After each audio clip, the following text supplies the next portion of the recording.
নমস্কার, সবাইকে শুভেচ্ছা জানিয়ে বলছি আজ আমার প্রথম পুজোর সংখ্যা প্রয়াস এসে পৌঁছলো। আন্তরিক ধন্যবাদ ও কৃতজ্ঞতা জানাই সম্পাদক সীমান্ত জানাকে। ওনার এতে আমার একটা লেখা অনুগল্প বেরিয়েছে। আমি আজকে সেই অনুগল্পটাই পড়ি যেটা এখানে বেরিয়েছে। তার সঙ্গে আমাকে একটা এটাও দিয়েছেন। ভালো লাগে এগুলো দেখলে, হয়তো কিছুই না, কিন্তু খুবই ভালো লাগলো এই একটা বুকমার্ক দেওয়াতে। এইটুকু সামান্য উপহারও মানুষের মনে কিন্তু খুব আনন্দ সৃষ্টি করে।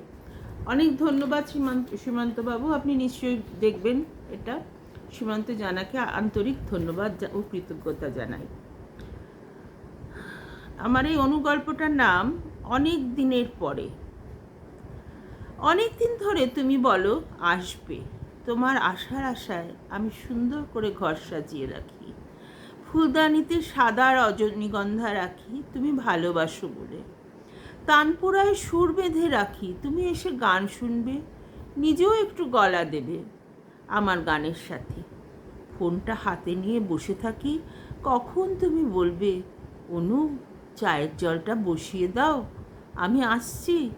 তুমি আসোনি। কতদিন আমার অপেক্ষার সেতুটা বোধহয় ভেঙেই গেছে। তুমি আসোনি কতদিন, আমার অপেক্ষার সেতুটা বোধহয় ভেঙে গেছে। নিজের অজান্তেই তোমার কথা ভাবা ছেড়ে দিয়েছি, জীবনটাকে গুছিয়ে নিয়েছি নিজের মতন করে। মাঝে মাঝে হঠাৎ মনে পড়ে যায় তোমার অনেক দিন আগে, সেদিন আকাশ ভাঙা বৃষ্টি, তোমার ফোন এলো, আমি ছুটে গিয়ে ফোনটা ধরলাম। ওপার থেকে তোমার গলা ভেসে এলো, অনু ভীষণ বৃষ্টি পড়ছে, আমার শরীর মন বৃষ্টিতে ভিজে যাচ্ছে, কি করি? আমার গলা বুঝে এলো, ভেজা গলায় কোনো রকমে বললাম আমারও। সেদিনের স্বপ্নগুলো কখন যে ছিঁড়ে পড়ে গেছে জানতে পারিনি। তুমি আমি সবাই ছুটে চলেছি যান্ত্রিক জীবনের সমারোহে, কিন্তু সেই বৃষ্টি ভেজা দিনগুলোর কথা কি ভোলা যায়? কদিন প্রচণ্ড প্যাচপ্যাচে গরম গেল, আজ দেখছি আকাশ ভরে মেঘ করেছে, হয়তো বৃষ্টি আসবে। এখন তো আর বৃষ্টি এলে ফোন করো না, তাই আমার কথা তো বলোই না, আসার কথা তো বলোই না। তাই আমারও আর মেঘ দেখে বা বৃষ্টি এলে মনটা নেচে ওঠে না, কিন্তু এক অচেনা উদাসীনতায় ভরাক্রান্ত হয়ে থাকে। কেন তা নিজেই জানি না। তাড়াতাড়ি করে হাতের কাজ গুছিয়ে নিচ্ছি, বৃষ্টি আসছে, আসুক না, আমার কি। এত এত এত এত বৃষ্টি দেখার সময় আমার নেই। উফ, এখন আবার কে ফোন করলো? কাজের সময় যত ঝামেলা। হ্যালো অনু, চমকে উঠলাম। মনে হলো বহু দূর থেকে সেই চেনা আওয়াজটা ভেসে এলো।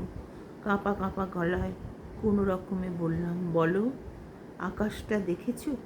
কালো করে এসছে, মনে হচ্ছে বৃষ্টি আসছে। আমি বললাম, হ্যাঁ, অনেক দিনের পরে। নমস্কার। আচ্ছা, এবার পড়ছি আমার দ্বিতীয় গল্পটা। এটাও একটু মজার গল্প। সকালে উঠে জয়েন্ট ফ্যামিলিতে, আগেকার দিনে বিশেষ করে উত্তর কলকাতার বাড়িগুলোতে বাথরুম নিয়ে খুব সমস্যা হতো, যেটা আমি দেখেছিলাম আমার মায়ের পিস্তত দাদাদের বাড়িতে। একটা দুটো করে বাথরুম থাকতো, আর অনেক ভাই বোন একসঙ্গে থাকতো, জ্যাঠতো খুঁড়তো ভাইরাও থাকতো তাদের সাথে। আর ওই একটা দুটো করে বাথরুম থাকতো, আর বাথরুমে লাইন পড়ে যেত, ওকে তাগাদা দিচ্ছে, ওকে তাগাদা দিচ্ছে। সেই স্মৃতিটা আবছা হলেও কিছুটা থেকে গেছিলো। সেই আবছা স্মৃতি থেকেই লিখেছি। গল্পটার নাম দিয়েছি সকালে উঠে বাথরুমের সমস্যা। সত্যি সকালে উঠেই সবাইকে আগে বাথরুমে যেতে হয়, কাজী সেই জন্য নাম দিয়েছি বাথরুমের সমস্যা। মদনবাবু গজগজ করছেন কখন থেকে, কখন ঢুকেছে এখনও বেরোবার নাম নেই। সামনের মাসে আর একটা বাথরুম করাতেই হবে। এদিকে রমলা দেবী গান গাইছেন আর বাথরুমে বসেই আছেন কনস্টিপেশনের ধাত। মদনবাবু হাঁক মারলেন, বাথরুম আটকে রাখলে চলবে? রমলা দেবী অর্ধেক সেরে ভাবলেন বাকিটা এরা অফিসে বেরিয়ে গেলে যাবেন। রমলা দেবী বেরোতেই তার স্বামী তীর বেগে বাথরুমে গিয়ে ঢুকলেন, হুঙ্কার মারলেন, চাটা একেবারে রেডি রেখো। ইস, এতগুলো লোক একটা বাথরুম ব্যবহার করে, কর্পোরেশনের বাথরুমের মতো নোংরা আর গন্ধ হয়ে গেছে। বেশ করে খানিকটা ফিনাইল ঢেলে দিলেন, আর তারপর তার কাজ সেরে বেরিয়ে এসে দেখলেন ভাই তার পেছনে দাঁড়িয়ে আছে, তার পেছনে ছেলে। তিনি ভাবছিলেন চা খেয়ে একবার যাবেন না, আজই মিস্ত্রির কাছে গিয়ে দুটো বাথরুম একসাথে আরম্ভ করবেন।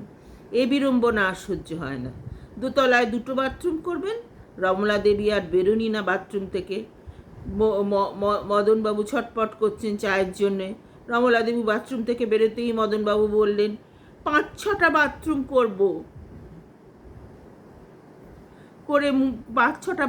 করে মুশকিল হয়েছে, দেখছি তাড়াতাড়ি চা দাও। এবার আবার যেতে হবে।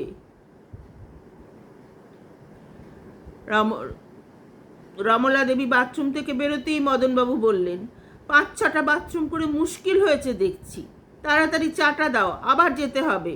সে কি, বাথরুম যাবার আগেই তো চা দিয়ে গেলাম, সে তো 2 ঘন্টা হয়ে গেছে। 2 ঘন্টা আমি বাথরুমে ছিলাম? হ্যাঁ, তাই ছিলে। এখন আমি পুজোর ঘরে চললাম, বেল সেদ্ধ করা আছে, তাই খাও, ওতেই কাজ হবে। মদনবাবু মাথা চুলকে বললেন, কি বিড়ম্বনায় পড়া গেল। গরম গরম চা না খেলে কি হয়? কোন সকালে করা বেল সেদ্ধ? নমস্কার।